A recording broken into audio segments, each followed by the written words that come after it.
राधे राधे मेरे प्यारे मित्रों, कैसे हैं आप सब। कल है 25 जनवरी, आ गई षष्ठीला एकादशी। तो आपको पता है कि एकादशी का व्रत हमें कैसे करना है। जिन्हें नहीं पता है तो मैं आज उन्हें फिर से बताना चाहूँगी कि हिंदू धर्म में एकादशी के व्रत का बहुत बड़ा महत्व है। आप कोई व्रत करें या ना करें, लेकिन एकादशी का व्रत सनातनियों को अवश्य ही करना चाहिए। महीने में ये 2 बार पड़ती है और दोनों ही एकादशी का व्रत हमें करना चाहिए। बहुत ही ये सिंपल और साधारण सा व्रत है, लेकिन इसका महत्व बहुत बड़ा है। व्रत को करने से आप अनेक प्रकार की बुराइयों से बचते हैं और भी बहुत सी ऐसी चीज़ें हैं जिन्हें हम इस व्रत को करके पा सकते हैं। ये व्रत जीवन में अनेक प्रकार के दुखों से बचाता है। जो भी व्यक्ति एकादशी का व्रत करता है वो इस जन्म में क्या अगले जन्म में भी भगवान श्री नारायण के हृदय में निवास करता है। इस व्रत में आपको फलाहार का सेवन करना चाहिए। अगर हो सके तो आप फलाहार एक ही टाइम करें, और यदि आपके शरीर में ज़रा सी भी शक्ति नहीं है तो आप 2 टाइम फलाहार कर सकते हैं। वैसे तो इन सांसारिक जीवन में हमारे पास इतना टाइम नहीं होता कि हम भगवान के पास 2 मिनट बैठ के उनसे प्रार्थना कर सके, लेकिन तब भी मैं आपसे कहूँगी, नहीं कुछ कर सकते रोज़ के टाइम में तो आप एकादशी के दिन ज़रूर से ज़रूर सुबह हो या शाम के टाइम या रात्रि में किसी भी वक्त श्री नारायण के पास बैठ के उनके नाम का जाप कर सकते हैं। अगर हो सके तो तुलसी की माला से जाप करें। आपके पास उतना भी टाइम नहीं है तो आप 11 या 21 बार भगवान श्री राम जी के नाम का या फिर भगवान श्री विष्णु जी के नाम का या फिर भगवान श्री कृष्ण के नाम का जाप कर सकते हैं। ये व्रत विद्यार्थियों के लिए भी बहुत अच्छा है। ये व्रत आपके परिवार के हर एक व्यक्ति के लिए बहुत अच्छा है।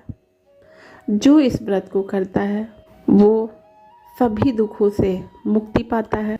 वैसे तो ये व्रत बहुत साधारण और सिंपल सा व्रत है, लेकिन इसके कुछ नियम होते हैं। तो आज के समय में हम उन नियमों का पालन नहीं कर पाते हैं, कोई बात नहीं है, लेकिन किन्हीं नियमों का पालन करना आवश्यक है। जैसा कि मैंने आपको बताया, नाम जाप करना। कलयुग में भगवान के नाम का जाप करना बहुत ही अच्छा माना जाता है। आप कुछ नहीं कर सकते, मन ही मन आप एकादशी के दिन सुबेरे से उठ के स्नान करके, आपके पास टाइम नहीं है, कोई बात नहीं है। मैं जानती हूँ कि आज के समय में बहुत सी औरतें वर्किंग होती हैं, बच्चे हैं, स्कूल जाते हैं, आदमी हैं, उनको अपनी जॉब पे जाना होता है। आपके पास टाइम बिल्कुल भी नहीं है तो आप मन ही मन पूरे टाइम आप जिसका भी आप व्रत कर रखे हैं, जैसे कि भगवान श्री राम या भगवान श्री कृष्ण या फिर भगवान श्री विष्णु, आप उनके नाम का जाप मन ही मन करते रहिए। जब आप घर में आइए, अपने हाथ पैर धुल करके सिर्फ 2 से 3 मिनट के लिए ही भगवान के नाम का जाप अवश्य करिए। यही बहुत है।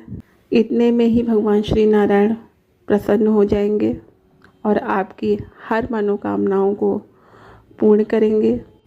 तो दोस्तों, ये थी जानकारी कि हमें कैसे हमें एकादशी का व्रत करना है। आइए दोस्तों, मैं आपको शतशिला एकादशी व्रत कथा के बारे में बताती हूँ। फिर उसके बाद आपको फास्ट ब्रेकिंग टाइम बताऊंगी। सुनिए दोस्तों, शतशिला एकादशी व्रत का महात्म्य और शतशिला एकादशी व्रत की कथा, जिसको सुनने से आपकी हर मनोकामना पूर्ण होगी। माघ मास की कृष्ण पक्ष की एकादशी। भगवान श्री कृष्ण बोले, हे युधिष्ठिर, माघ मास कृष्ण पक्ष की एकादशी का नाम शतशिला एकादशी है। इसमें 10 तिल से स्नान करना चाहिए, 2 तिल से उपटन, 3 तिल का हवन, 4 तिल से तिलांजलि, तिल सहित ठाकुर की चरणों दिक करनी चाहिए, 5 तिल का भोजन, 6 तिल का दान। यह शतशिला एकादशी कहलाती है। इसका महात्म्य पुलस्त्य ऋषि ने दालभ्य को सुनाया था। तब आगे नारद जी को मैंने बताया, क्योंकि इसमें मेरी पूजा की जाती है। इस कारण नारद मेरे पास आया और मैंने आंखों देखी बात सुनाई। एक ब्राह्मणी थी, वह चंद्राव यणादि व्रत क्या करती थी। व्रत करते करते दुर्बल हो गई। व्रतों के प्रभाव से उसके समस्त पाप नष्ट हो गए। मैंने विचार किया, अब यह मरने वाली है, स्वर्ग अवश्य जाएगी, परंतु खाली हाथ जाकर इसे कुछ दान मांग लूं, जिससे स्वर्ग का तोषा भी कुछ बन जाए। मैं बैकुंठ को त्याग मृत्यु लोक में आया। वामन सदृश छोटा रूप बनाकर ब्राह्मणी के द्वार का भिक्षुक हुआ। उसने मुझे मृत्यु पिंड दे दिया। कुछ दिन के बाद उसने शरीर त्याग किया। व्रतों के प्रभाव से स्वर्ग गई और अपने ग्रह में केवल मृत्यु पिंड को देखा। अन्य वस्तुओं से शून्य था। वह अपने बिगड़े हुए भगवान को देख ना सकी। शीघ्र मेरी शरण में आकर पुकार करने लगी कि आप अच्छे फलदाता हो। मेरे चंद्र यणादि व्रतों का फल निष्फल कर दिया।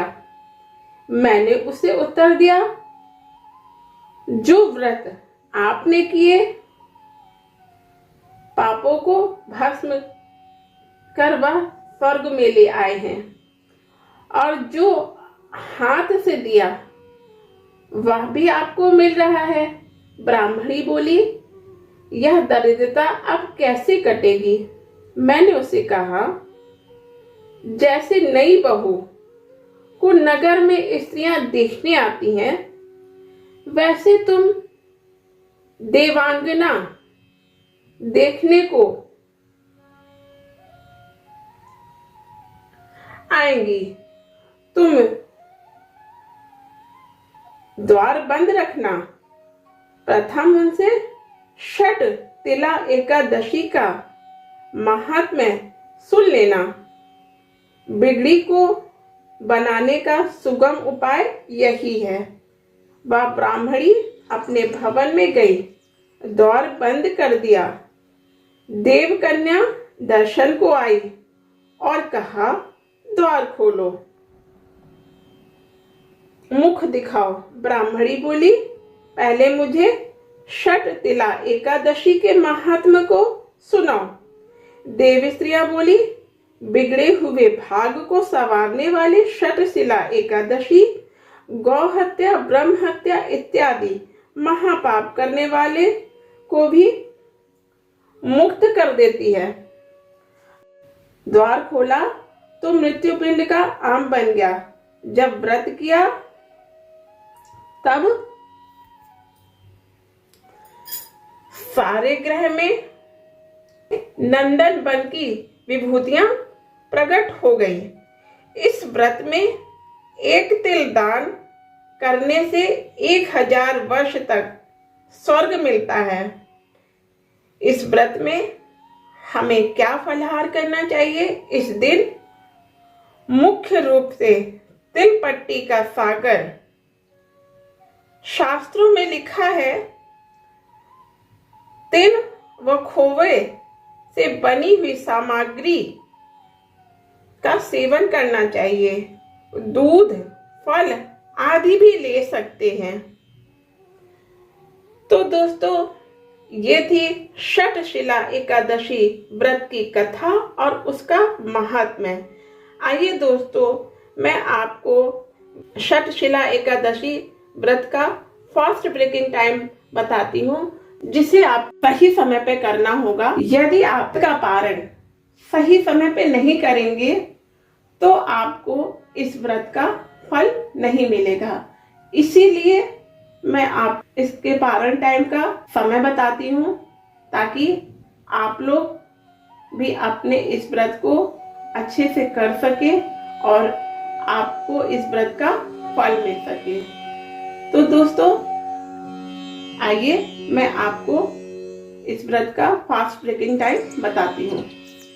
तो दोस्तों, आपको षटशिला एकादशी का पारण दिन रविवार 26 जनवरी को 7:13 से 10:46 पे करना है। मिलते हैं दोस्तों फिर दूसरी एकादशी व्रत कथा में। तब तक के लिए राधे राधे।